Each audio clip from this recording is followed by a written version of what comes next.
कि भीष्म पितामह गंगा से माने जाते हैं। हाँ, भीष्म पितामह विश्व के जल से उनका जन्मदिवस है। अयोध्या इसी श्री गुरु वरिष्ठ गुरुकुल विद्यापीठ में हुई 2 दिवसीय चिंतन बैठक के बाद ही राष्ट्रीय संगठन मंत्री रामाशीष ने प्रेस वार्ता के दौरान कहा कि गंगा जी समाज के लिए पूजनीय है और उपयोग भी है। इसी धारण के तहत ही गंगा संग्राम अपने काम में लगा है और गंगा को अविरल और निर्मल बनाने की आवश्यकता है। हो गई हैं, विलुप्त का अर्थ है कि वो पट गई हैं। बरसात में तो रहती हैं थोड़ी बहुत, बाकी पर खेती होता है।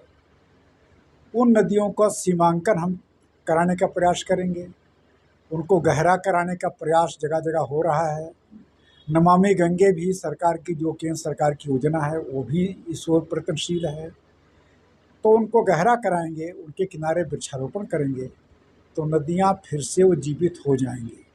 नमामि गंगे के द्वारा केंद्र सरकार ने एक सैटेलाइट से द्वारा इन नदियों का सर्वेक्षण कराया है। इसमें जगह जगह जल स्रोत होते थे, उन जल स्रोत के कारण नदियाँ ये सदा नीरा रहती थी, वो जल स्रोत बंद हो गए हैं। उन जगह जगह जल स्रोतों को फिर से ठीक किया जाए, ये केंद्र सरकार भी चिंता कर रही है, हम लोग भी चिंता कर रहे हैं। मिलकर काम होगा तो सफलता मिल जाएगी, ऐसी हम लोगों की अपेक्षा है, आशा है। हम सरजू जी को, लोगों को सभी, कहीं कोई घाघरा कहता है, कहीं कोई शारदा कहता है, माँ सरजू बिल का नाम ही समाप्त कर दिया है। तो माँ सरजू को पूरे समाज को जनाने के लिए, उनको ज्ञात करने के लिए, इसलिए सरजू माता को जानो, सरजू माता को मानो, इस नाम से हम एक अभियान, एक यात्रा बरसात के बाद लेंगे। अभी तिथि बाद में उसका हम इस अभ्यास भर में निश्चित करेंगे। यात्रा कहाँ से कहाँ तक जाएगी? ये यात्रा हमारी सरजू से प्रारंभ होगी, उत्तराखंड में जाएगी, नंदाकोट के पास तक, जहाँ तक हम जा सकते हैं वहाँ तक जाएंगे, वहाँ से लौटेंगे और फिर से सरजू यहाँ अयोध्या में आकर समाप्त करेंगे। ठीक है, गुड बता देना। मैं रामाशीष, राष्ट्रीय संगठन मंत्री गंगा समग्र। क्या है इसके बारे में? गंगा समग्र का ध्येय वाक्य है अविरल गंगा, निर्मल गंगा।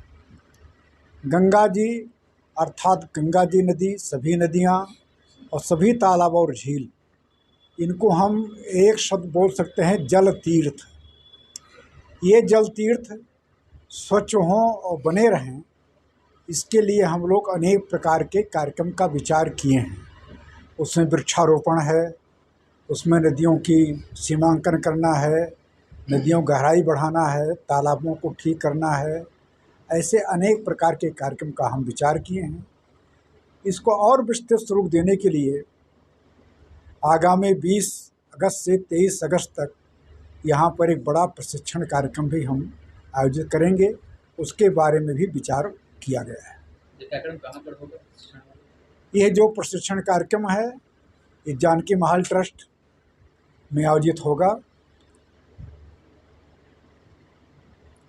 कितने लोग इसमें, मतलब?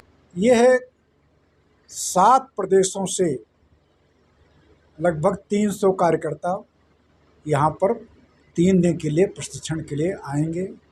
वो अपना किराया खर्चा करेंगे, यहाँ पर शुल्क देंगे वो, और 3 दिन रहेंगे।